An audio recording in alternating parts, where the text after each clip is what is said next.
So as I mentioned, we are recording this presentation. If you'd prefer not to be on camera, you're welcome to turn your camera off. If you'd prefer not to be identified in the recording, you're welcome to change your name. The way you do that is by hovering over the tile of your face or your name on the participants list, clicking three little dots by your face and changing rename. We will take questions at the end of today's presentation. You're welcome to insert questions into the chat box in the meantime. I'll be tracking those things, or you'll be able to answer or ask them live since our group today is small. But once again, I ask that you hold those to the end. A little bit about who we are. Before I dive into that, I'll begin with who I am. My name is Cassidy Jones. I am the chair of the outreach committee for the International Dark Sky Association Utah chapter, and I'm very happy to be hosting this speaker series today. A bit more about IDA, if you are by chance not a member. We are a member-driven, volunteer, nonpartisan organization that are all dedicated to protecting the night and also preserving views of dark skies. We do education about responsible outdoor lighting as well as about the value of the night. I invite you to join us if you haven't already. The International Dark Sky Association has many chapters all throughout the world. The way that you sign up to be a member is through this website listed here, darksky.org. I'll also put the link in the chat in just a couple of minutes to Utah's chapter website. Membership is $35 annually unless you're a student, and it will connect you to all kinds of people passionate about dark skies. And without further ado, I'm going to pass the torch over to Dr. Daniel Mendoza and Dr. Anil Seth for today's presentation, and I'll invite them to share their screen right now. Did you want us to do intros first? Oh, good point. Let's do that. So can I ask first, Anil, would you please introduce yourself? Just share your name, your role, and how you got into dark skies work, and then we'll pass it over to you, Daniel. Yeah, my name is Anil Seth. I'm an astronomer. I'm a professor here at the University of Utah, and I'm also a member of IDA Utah and part of the outreach committee, which is Cassidy chairs, and also part of the legislative committee, which Wayne is on. So, and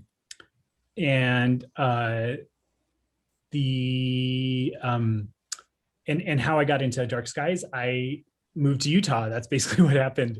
Is a decade ago, I moved here and I started doing astronomy outreach stuff, primarily starting at Bryce Canyon National Park, and really was just kind of that was my gateway into caring about dark skies that we have, because we have such amazing dark skies and we really like to keep them. And of course, as an astronomer, it's really relevant to my professional career too, but I really kind of came at it from the kind of side of it of just appreciating the night sky, like I think many of us do. So, yeah. Thank you.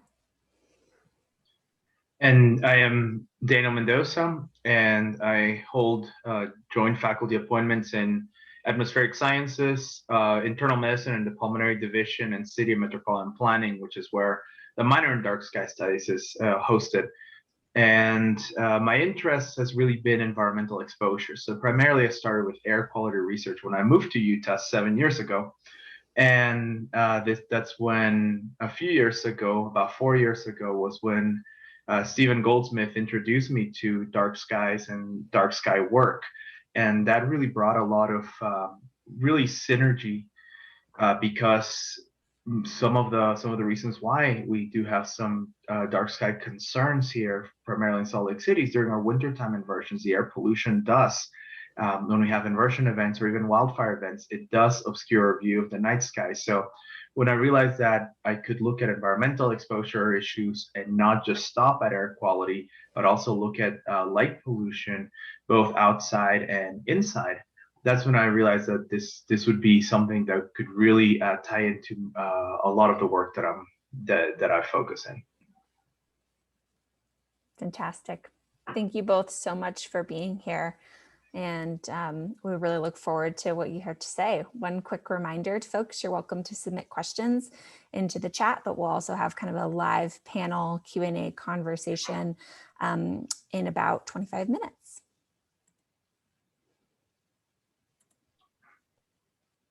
So should we get started? Yes, please. All right.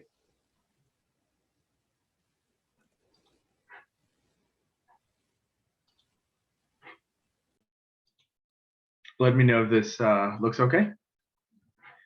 Great. So it took me a little bit to come up with an appropriate title, but I really think that looking at dark sky studies, it's something that, while it is formally now being studied in an academic way, it has really been a topic that ancient cultures have been looking at forever.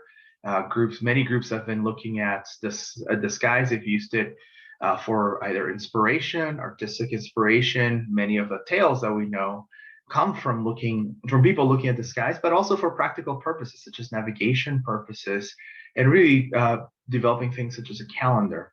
So I always like to start with this picture because, by the way, can anyone guess where this is from? I mean, the three of us on the left-hand side already know, but our three participants, well, this is first of all, I think they can't unmute, so maybe we can just ask people to put them in the chat. So if they, okay, if you have a guess, I'll just give you a hint. On the right-hand side, we can see the Wasatch Front, and on the left-hand side, we see the Wasatch Back, and it's very apparent how there's just a large, substantial difference, really, in terms of the stars you can even see, and it's very apparent the sky glow that is really coming from the Wasatch Front. Close. Snow Basin is actually really, really close to this. I will share the location. It's Ben Lomond Mountain. So that's where the picture was taken. So there you could see Park City. You would probably see it further down on the left-hand side. So what I always like to sort of bring to the fore, and feel free to read this short sonnet by Catherine Coles, who's our poet laureate here for Utah, is we first really need to start by understanding what it is, how it touches us, because we as humans, while we may really like to deal with formulas and logic, it's really emotions that trigger us to do something. And so this is where we actually want to really tie in and not have this in the traditional academic sense. We want to really reach a larger audience. One of the quotes that I always like to bring out is, or one of the sort of concepts is that we may write the greatest scientific paper, and we can always, inspire or coerce our colleagues to read the paper, and then in turn have them force their students to read the paper. But if we produce a Hamilton, everyone wants to see it, which is why one of the most important parts of the minor in dark sky studies is to collaborate with artists, collaborate with creative groups to actually spread the message. So that has always been an important part, an integral part of the minor. So I'll first discuss a little bit about what we're really trying to do here with dark sky studies, and then it's really a part of metropolitan planning and urban development, and I'll describe the dark sky studies minor.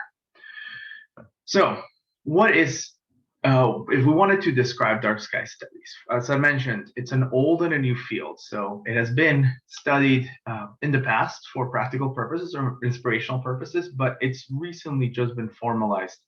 The University of Utah really developed the first minor in dark sky study, the first really formal educational field. As I alluded to, it's multidisciplinary. It really, when we are looking at how can we inspire students or how can we inspire groups to really get behind the effort, is we want to talk about how it touches multiple aspects. I already talked about the creative side, There's a navigation side. I don't think anyone navigates by the stars anymore, but there's a tourism side. If we, for example, have a chance, and now we're very fortunate here in the American West, but if I'm a tourist from, say, Europe or from the East Coast, and I'm coming to American West, I'm expecting to see rock formations, things such as the Grand Canyon, arches, etc. But at night, I'm expecting to see really a perfect sky. So I can bring a telescope and I can just gaze at the stars. And that is why there's an important relationship between preserving dark skies and the impact on tourism. There are biological impacts. For example, migrating bird species, they do get confused by light pollution.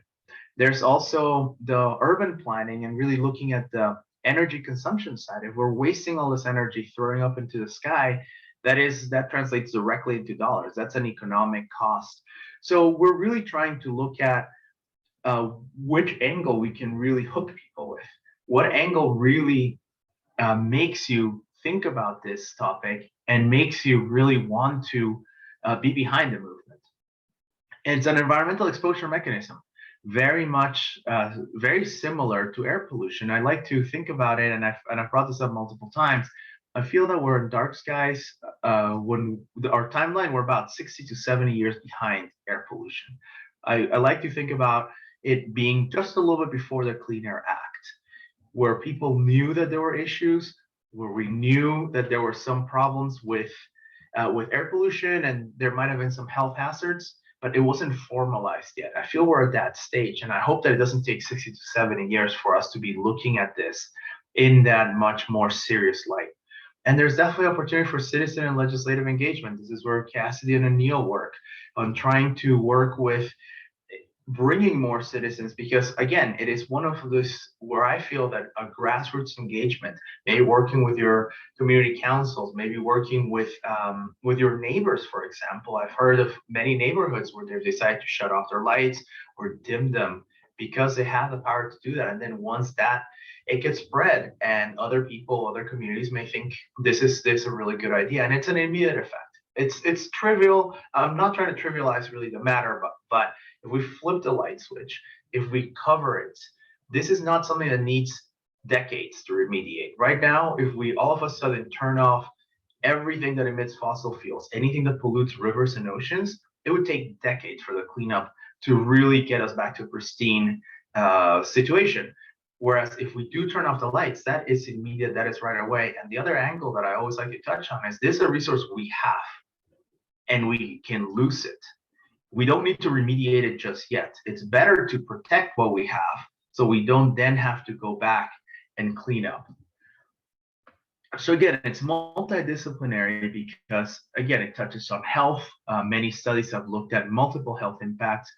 I discussed economics, wasted light is wasted money. It's also a necessary CO2 production because generally, or at least a fraction of the electricity for this light is derived from fossil fuels, which also has air pollution, health impacts as well. Ecological, as I mentioned, safety. Many people are under the wrong perception that more light means safer communities, which is not necessarily the case. And then the sociological side is really missing the opportunity to connect with the cosmos.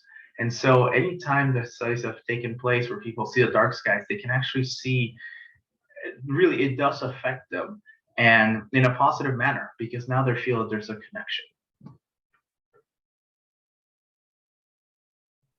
All right. I'm going to talk a little bit about the kind of history of how this came to be, our dark sky studies minor at the University of Utah.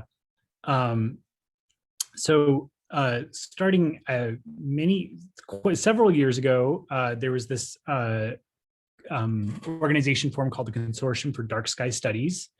And this was I think some of you at least were involved in this, have been involved in this. It involved both academics and also people from state governments, from people from the National Park Service and state parks, and people from IDA. And it was kind of a way of having everyone get in a room together and talk about the issues, well, the activities that they were doing and the issues that they were doing. And at the same time, there was this Colorado Plateau Dark Sky Cooperative, which was a part of the National Park Service. Back in 2017, and we had on the University of Utah campus, we had kind of a stakeholder workshop. And both of these organizations, one person who was heavily involved in this was Stephen Goldsmith. And he was during, I think, early in 2018, he and Dave Keeter wrote a grant to the Keck Foundation to start this program, this Dark Sky Minor program. And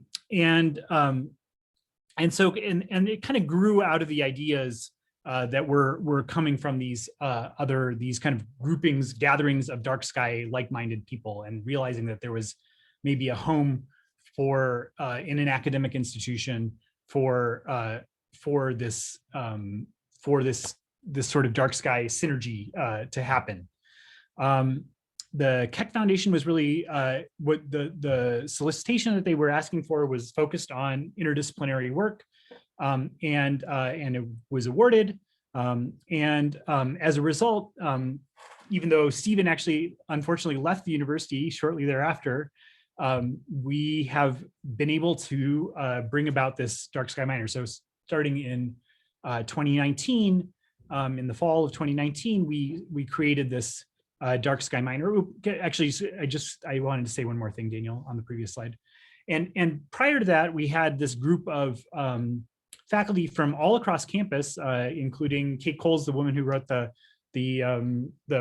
sonnet that you read earlier, people from architecture, design, the Parks and Recreation Department, people from like Daniel and Jim Vanderslice, who are from who have done medical research, and really just a really wide cross section of people. It's really exciting. It was an exciting process to kind of sit down together and try. We all have really different conceptions of even what a class is.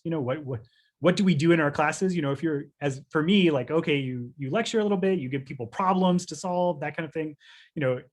But people who work in other departments have very different. Like the design program they do these kind of project-based courses mostly, and so it was really kind of hashing out how we were gonna create this minor. And so that went from being something that was just kind of conceptual to something that has its own website in the City of Metropolitan Planning, Department of City and Metropolitan Planning, which is part of the College of Architecture at the University of Utah, and we have. What we think is the first in the world academic program. This had, the people who are involved in this are really from all over campus, and they do all sorts of, everything from the humanities through the sciences. And we did settle kind of on a primarily project-based approach to trying to in our courses. And we decided to have 3 core courses as part of our minor, more courses that would be focused specifically on dark skies studies. But then we also identified related electives all around campus, and students have to take another of those three of those courses in order to get the minor.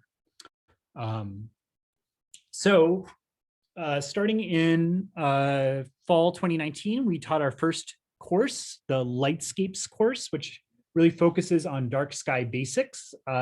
There's lectures from people from not just the instructors, but also from people like me who are other faculty that are involved.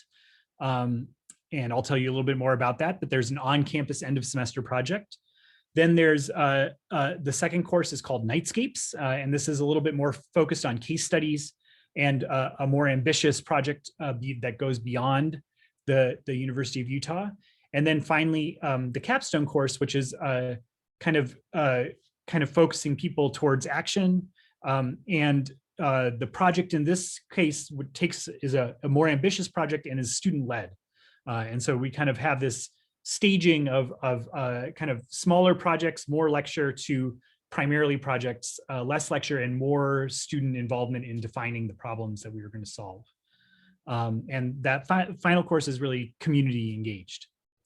So I'll tell you a little bit about this Lightscapes, the first course.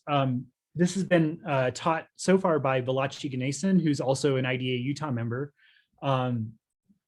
And this has both lecture and lab components. As I mentioned, the lectures come from people across campus. And one of the early kind of, I guess, kind of lab assignments is a personal identity, dark sky identity. And what's shown here on the left-hand side here is a couple of student projects. One was a self-portrait, a dark sky self-portrait. Another one was this kind of artwork. This is a piece of a larger kind of artwork from one of the students in last year's course. And then for a final project in this course, the final project is centered on campus. So we start locally, and it's presented to the campus community. So the students actually go out and they consider a spot on campus and its lighting. They kind of talk about the technical aspects of the lighting. They investigate who's using the space. They interview those people, and then they provide recommendations, and then they present those to the campus community, not the camps community, to the campus community at the end of the semester in kind of a final project. And the first year we did it, of course, we could do it in person, and there was a kind of a party at the end of the semester where they did these presentations. Daniel, it seems like my link got cut off. Can you maybe make it so that the link is there? I don't know how that happened. Just a second. I can copy it into the chat too.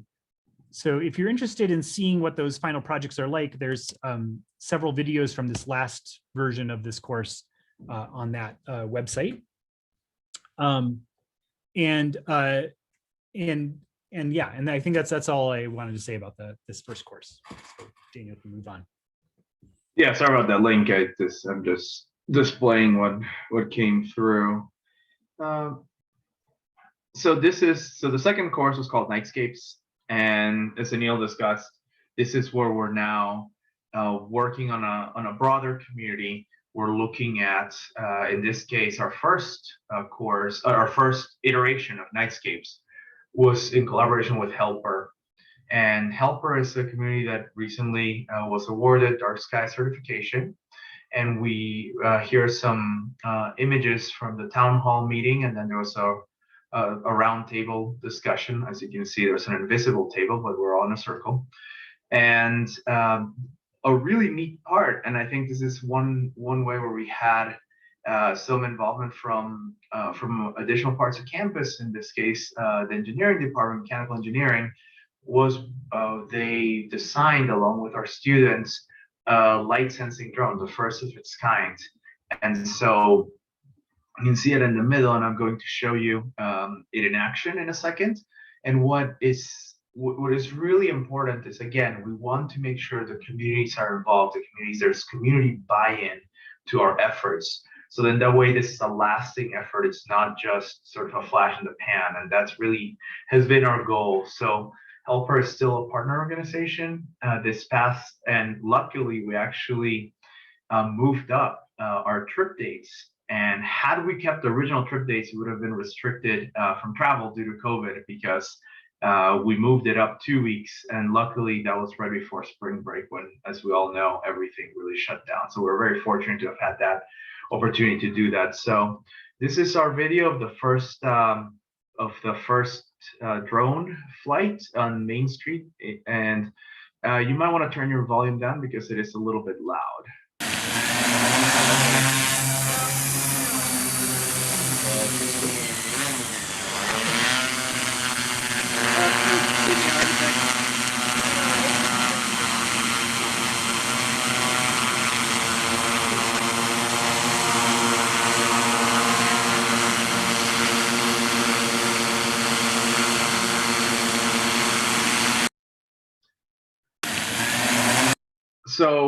So that drone was actually, as you can see, it takes off really quickly, and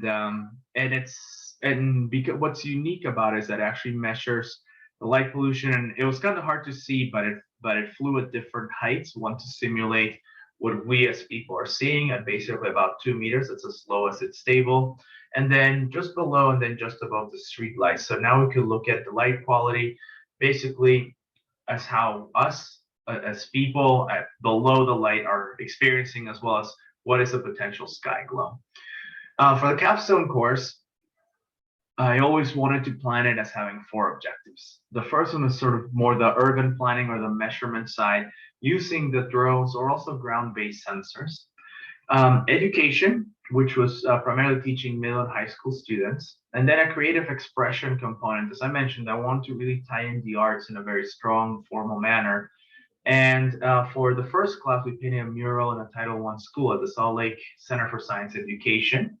And then we also had a policy component, which and I'm just discussing our success from the first course. I'm currently teaching the second iteration of the capstone course, and we had presentations at community council meetings both at Glendale and Rose Park. So really, what we're focusing on is education and publication. We feel that those 2 pieces are integral to establishing dark sky studies as a legitimate scientific field. Again, really tying back into the art component is we had a collaboration with All My Relations Collective. If you have a chance, take a look at their website. It's a group based out of New York, and unfortunately, again, COVID hit just when we were awarded a grant to work with them.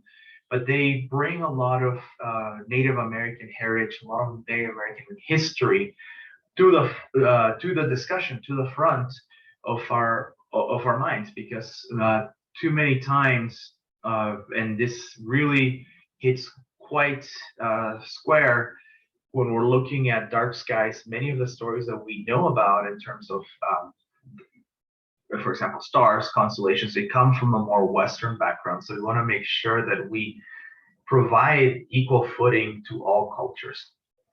And again, as I mentioned, community engagement is key. For this second iteration of the capstone course, my students will be discussing dark sky concerns, and we'll be we'll be hosting actually discussions with candidates for both community council, for both city council seats 1 and 2, which are again Glendale and Rose Park. And there is a growing interest in looking at light pollution again as an environmental exposure. As I mentioned, this drone was the first of its kind, and there's a publication about it, because again, this was a very important step in really being able to get away from just ground-based sensors and really be looking at what happens above the light. And with a drone, now we're able to do that. This is an image of the students, the inset are the students taking some measurements to really look at environmental justice. Here we're looking at Ensign, which is on the east side. Ensign Elementary is on the east side of Salt Lake City, and then we also looked at the west side of Salt Lake City on Rose Park to really see, are there differences in terms of environmental exposure across the city. And those are 2 local artists, Jorge Arellano and Josh Sherman, who helped paint that mural at Slicksy. So now that's actually the cafeteria. So it's now going to be seen for generations to come. And that's sort of our lasting creative expression. And as you can look from left to right, that's more pristine skies. You can kind of spy the Bordeaux scale down at the bottom. And then as you can see on the right-hand side, we have Salt Lake skyline, where you are not really able to see any stars. And then just this past Monday, my current students, we set up this exhibit at the Swanner Preserve, who's been a partner for dark sky work, many stargazing parties led by Paul Ricketts. And these 2 photographs, or these 2 posters, are from different astrophotographers who are actually faculty members here at the University of Utah. Steve Bannister is a professor in economics, and Robert Welsh is a professor in psychiatry, and they're both avid astrophotographers. And then you can see that there's one of those videos where anyone who's visiting can just kind of press a play button, and that was a video made by my students a 5-minute sort of introduction to dark skies. And really the dark skies dilemma was their own idea to really kind of put in a balance of what happens. Should we overlight? Should we underlight? What are the benefits and the drawbacks, etc. To just really look at both sides of the problem. And so I just wanted to thank you again. Those are our contact information. And I think we're ready for the Q&A and a discussion. Fantastic. Thanks so much to both of you. I think that gives us an excellent kind of overview of the program and how it works. I want to start out by asking the two of you a couple of questions to kind of get the ball rolling. But I invite folks, since we have a small group, to turn on your cameras and be ready to unmute when you have a question. But I'll kick it off by asking the two of you to just reflect on where the students who are enrolling in the dark sky minor are coming from. What's their knowledge of dark skies? What's their inspiration for attending? What departments are they coming from? Tell us a little bit more about the student profile.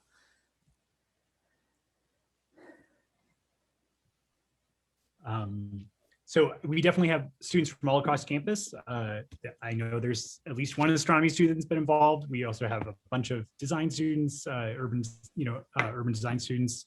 Also, the people from Parks and Rec. I think there's, we've already had a number of our students then go on to, who've been taking those courses, go on to internships, like working on with the state parks. I think Shelby took one of our course, Shelby Stock, who I think works with Justina now, who's on board.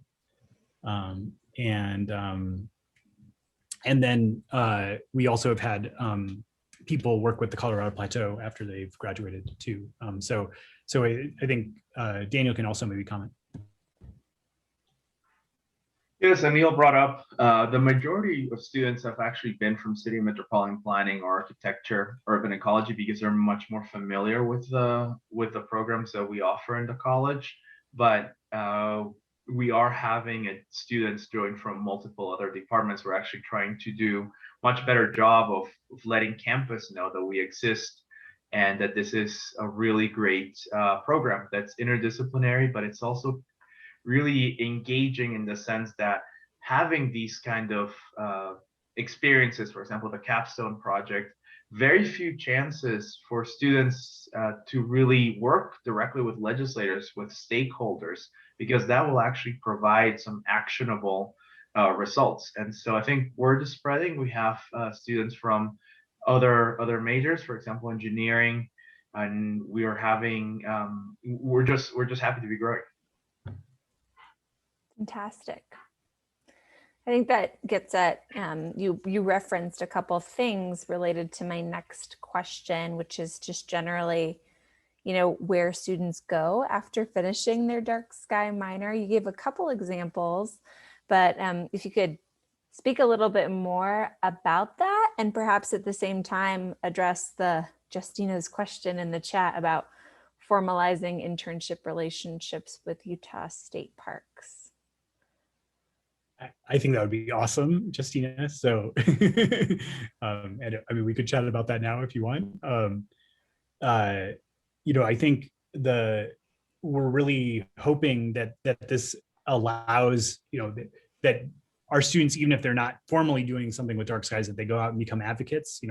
We had one of the things the legislative committee did this year was we got this Stephen Handy introduced this license plate bill, and we had dark sky minor students that testified as part of that hearing, so on Capitol Hill. So I think just having this community of people who cares, that's I would say quite different in both demographics and kind of diversity from the community of those of us who are involved with IDA. Mm-hmm. And I think it's really important to have the widest range, or have a range of opportunities for students, because one of the questions that I do get as a coordinator and also teaching the capstone is, where do I go next? because again, we're really starting this project. It's still a minor, it's not a major yet. There's no grad school that we know of. So what are the next steps? And I think really opportunities with other organizations that can help really, uh, for example, calm down some of the fears that students have of, I want to do more, but I don't see a job opportunity. So I think that's something that we want to grow, provide opportunities really for students for the next steps. Hey, this is Justina. Can I say something, or am I jumping in? Please do. So I think that as far as job opportunities, that maybe your students really might want to look at seasonal positions at our dark sky parks, because if they come with with some expertise in dark skies, then could help put on programs and do monitoring, that would be probably a leg up for them in those for those seasonal positions. So maybe we want to talk more about getting your students to know those things. Plus, around the state in beautiful places, and that's maybe a great next step. And then as far as internships for people who are still in the program, maybe we currently have 10 parks in our system that are, and we're going to submit either 3 or 4 more in the next little while here. And that's a lot of work for keeping up our annual reports. There needs to be dark sky, there needs to be light pollution mapping still, there needs to be dark sky readings taken still, there needs to be programming done, and just all sorts of stuff for upkeep with those things. So both internships and seasonal positions, I think if we can formalize that more with your program, would be awesome. Yeah. And not just for me. I don't want Cassidy to think I'm stealing from the national parks. I mean, for us all. One thing that might be useful, Justina, is if we were to have a meeting with you and the instructors and Kelly Bricker in Parks and Rec. I don't know if you know her. You probably do. Sure, I do. Yeah. Long time back with CDSS. Yeah. Because I think to me, like, it's like that's a population of students in her department who are really probably likely to be wanting these sorts of jobs too. But in GIS and stuff too, though, it's not just it's not just Parks and Rec people. It's people with other specialties too. So other people that as they broaden out. I mean, I really see GIS becoming a really important and something I was going to bring up later, but wildfires are really messing with dark sky readings every summer as we combust. And, so, I mean, I think there's not just Parks and Rec students, but although I'd love to talk to Kelly about it, and we have in the past, but that was before there was a minor. But there's a broad array of expertise that could be really honed, I think, within this specialty. Mm-hmm. Yeah. Maybe just one more thing on that, which is that I think that there are, like, we do have geography courses listed as our kind of other, our courses that, and I don't know if have we had geography students, Daniel? I don't remember yet. Not that I can remember. Those are students who would have those sorts of skills that you're talking about, are geography students. But I'm pretty sure that we included, like, the GIS course as one of the courses that is part of the minor, or can fulfill the additional credits in the minor. So, yeah. Mm-hmm. I've got one other quick kind of idea that Anil and I were discussing fairly recently in terms of opportunities for students who've been discussing IDA board membership. The IDA Utah chapters board is a volunteer commitment, which is trickier when you're a young person and maybe not making a consistent wage to start with. But IDA Utah is committed to trying to see if we can solve that and work on, finding some funding for some more internships within the chapter and potentially leading to board membership, since diversifying our ages and backgrounds on the board is always appealing. So I look forward to working on that, certainly, as more opportunities for dark sky passionate students in this great state. Do we have any other questions? Yeah, go ahead, Richard. Oh yeah, I got a number of questions. First of all, guys, I am just so impressed about how far we have traveled since the early days when Stephen and Dave and Janet Muir and what have you were kicking off this whole thing and talking about it, and we were wrestling with what does it mean and so on and so forth. So many congratulations. So a couple of questions. What are the lessons learned? You've been through sort of two years of this course yet. You've got the three major courses, and then I hear you've got other associated courses like GIS and what have you. And I'd be interested just in understanding what those other associated courses are that you say, yep, this counts as credit and what have you. And then specifically, what are the lessons learned based on what you've done so far?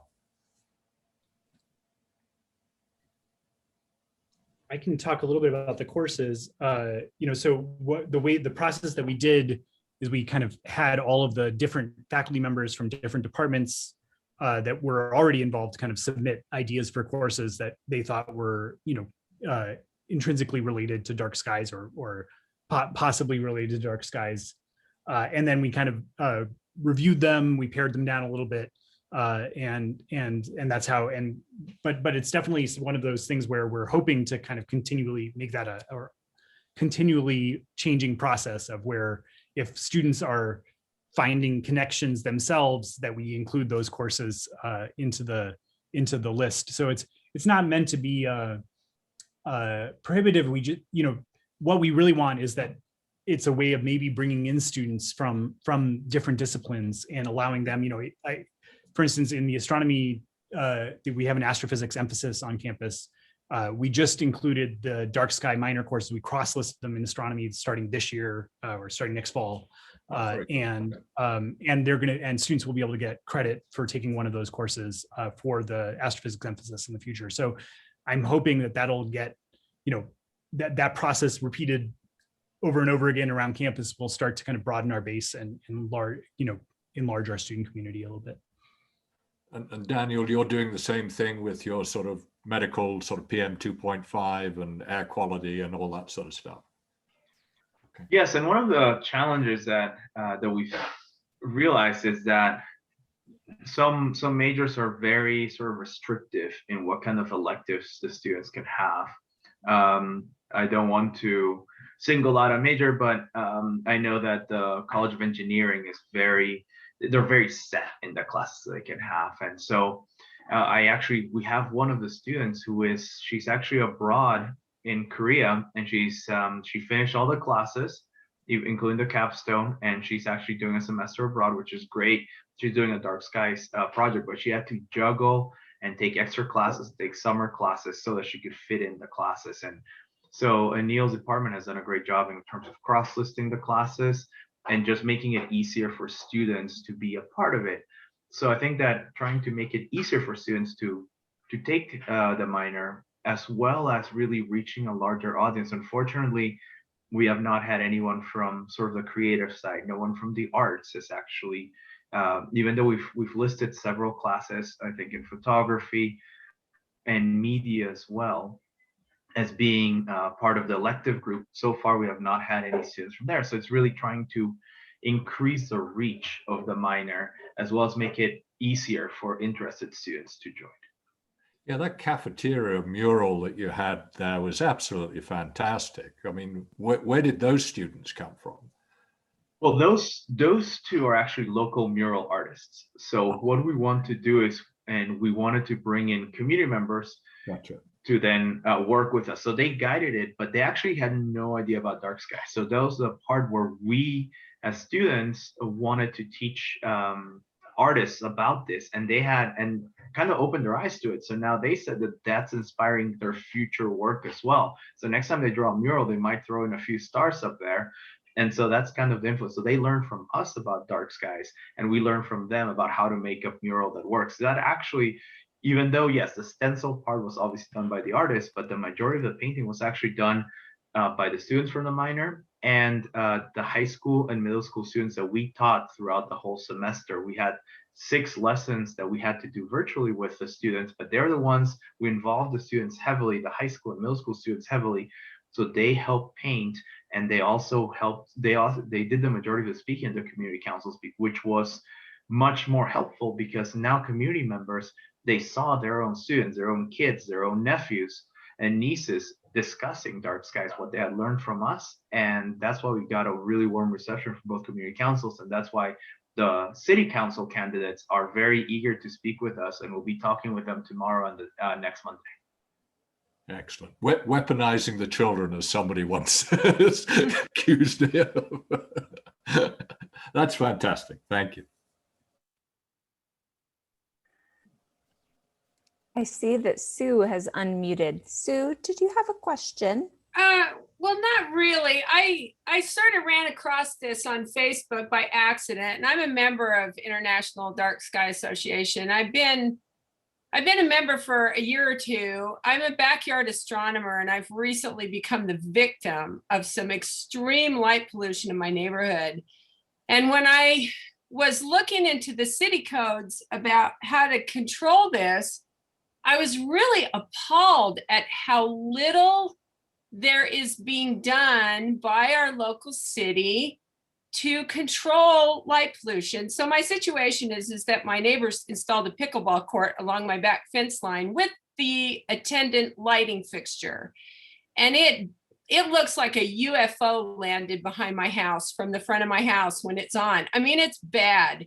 And it's essentially killed my astronomy hobby in my backyard. And, you know, when I hear about you guys are actually teaching people, like giving people minors in dark sky, I just want to applaud you so much, because I think that my generation, I'm in my 60s. I think my generation is of that generation where you just have to light everything up. It's going to reduce crime, you know, it's going to blah, blah, blah. And I've noticed since this pickleball court went in that I'm super stressed. Like, you know, I can't go out in my backyard and just like sit with my glass of wine and listen to the crickets. You know, it's just super disruptive. And I've been going on the International Dark Sky Association site to just get some information about, you know, like how this affects people, and just to have young people that are growing up with this mindset that dark skies are a positive and are a good thing is, you know, send them to my city. Send them to my city. I want them to go to my city council and say, this is why we need to reduce lighting in the city. You know, I have to drive an hour and a half from my house to get to, say, a Bortle 2 or 3 site. And it's like Bortle 3, there's still light pollution, but it's an hour and a half drive away from me. And that's shameful that, you know, people are growing up never having seen the Milky Way. Thanks, Sue. I'm also going to point out Wayne Washer, who's on today's call and co-chair of IDA Utah's Ordinance Committee, who helps folks kind of understand city ordinances and address, I think, specific situations kind of like yours, Sue. It's a resource that IDA Utah is trying to cultivate. Wayne, do you have any words to share with us? Yeah, first off, what city are you living in? Yeah, I'm in Layton. And so their basic ordinance for tennis court lighting is that the light bulbs can't be visible 5 feet above the property line on any part of the property line. You know, but you can get city code involved, but then your neighbors are really unhappy with you because now they can't use their court. But on the other hand, you know, I just want to go out and I want to hear some crickets and watch the sun go down, you know? And I think there's got to be like some sort of middle ground that you can reach where you've got that ability to have dark skies, and, you know, that the rules are set and clear so that people have some guidance about what's good and what's not good, you know. But that's all our city ordinance says about anything like that. That's all it says. It doesn't discuss, you know, like shielded lighting. It doesn't discuss color temperature, you know, anything like that. And, you know, even my husband, you know, he wanted to put blue lighting in my kitchen, like these blue LED lights.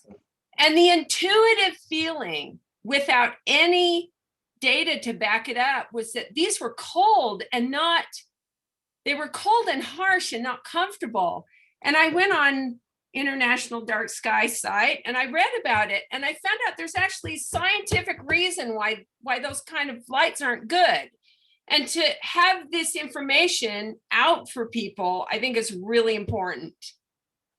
I wish my husband was listening to this conversation right now, because you've got an amazing dark sky advocate as a state legislator. So so if he would be a great person to reach out to too. You're Stephen Handy. He's right on. I'll have to do that. I just want to say I really appreciate International Dark Sky, and even if I can't do a whole lot, I'm just so glad there's a group of people that care about this kind of thing, because I think we're losing dark skies fast. And one of the things that we're trying to do is, as like Anil was talking about too, and so is Daniel, about having his students go to a lot of the city councils and things like that. That is something that you and others within your community are able to do, and say that your particular codes are outdated, and that we're trying to preserve the sanctity of our night, and try to have night and dark skies prevail much more than what we have, or what are being impinged on. So that's one way that you as a citizen can try to affect change. And like Anil was saying, that your state rep there, he is very much an advocate, and he's very much a supporter, not just for your area, but also for the state.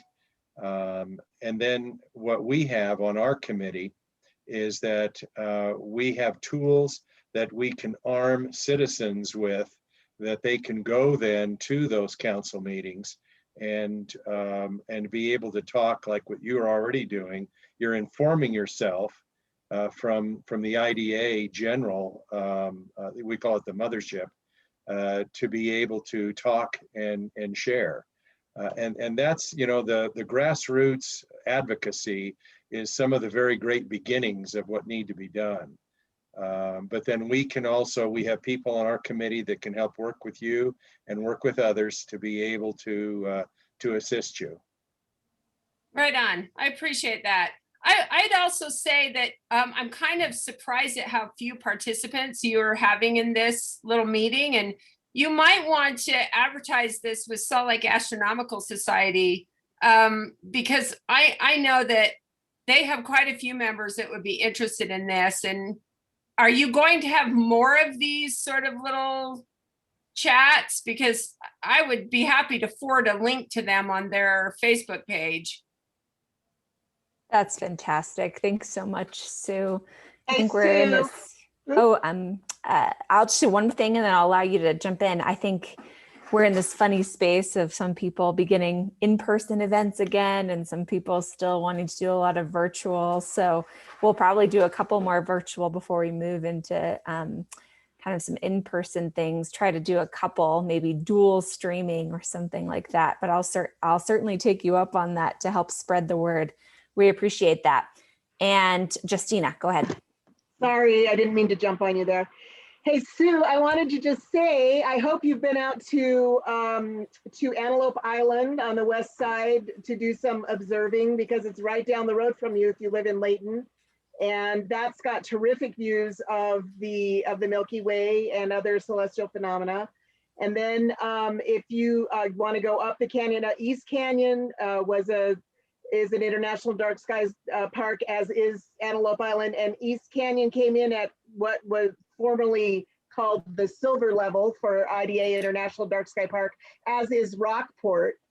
And then also at Jordanelle is an international dark sky park, as is Rockport, but Rock Cliff area of Jordanelle State Park also gives you some stunning views. All those places are not an hour and a half away, they're closer. And if you haven't tried those out, go check those out for some good stargazing. Hey, Justina, I just want to throw out something to you. I have a dark sky site that's up by Golden Spike National Park. And if you would like to go up there and get them on board with this, you ought to, because I can say that they're already on board. Are they? I'm involved in right now. I just got an email right before this meeting about Yes. from the superintendent there who's starting up night sky programming starting this summer. So If they could just get Northrop Grumman to turn their lights down, we would have a first class site up there because my private site is right across the street from them. And it's beautiful out there. I mean, stars forever. yeah, Northrop Grumman is attending the events. Oh, yes. So That I can was confirm worth that, attending this meeting just to hear that. If you send me an email, Sue, I'll tell you. I'll give you more details. I am going to put it in chat right now. Love it. Well, I want to wrap us up on time, but go ahead, Richard. One totally incidental. Who was the person of perhaps questionable intelligence that was up at Ben Lomond taking that photograph at the beginning? And I don't think it was from the peak. It was from the col, right? Who was it? You know? I don't know who took that picture. Daniel, do you know? Because that looked like We've winter. been using it for years now. Casey Grimley. Casey. Okay. He's a Don't know. photographer. Okay. Don't know him. But Ben Lomond, I can see right from here. Great. Well, that is the perfect note, I think, to end on that enthusiasm about more dark sky places.